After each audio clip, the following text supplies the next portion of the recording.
বৰপাৰাৰ কেওটপাৰা মনসা মন্দিৰত আহি মা মনসাৰ প্ৰতি পূজা এভাগ আগবঢ়োৱাৰ সৌভাগ্য হ'ল। মা মনসাই আমাৰ ৰাজ্যবাসীক যাতে শান্তি দিয়ে, সমৃদ্ধি দিয়ে, তাৰ বাবে মই প্ৰাৰ্থনা কৰিলোঁ।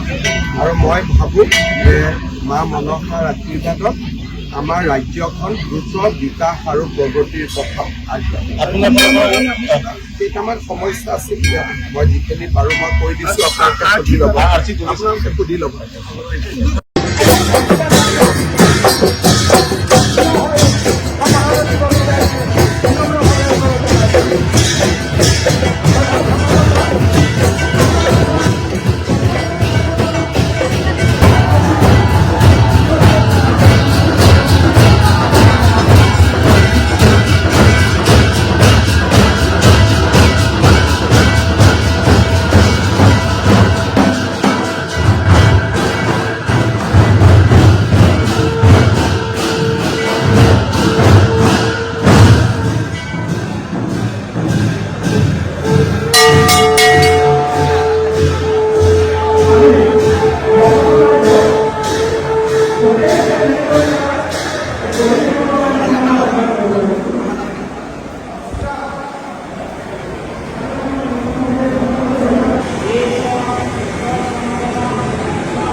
সকলোকে আকৌ এবাৰ ধন্যবাদ জনালোঁ।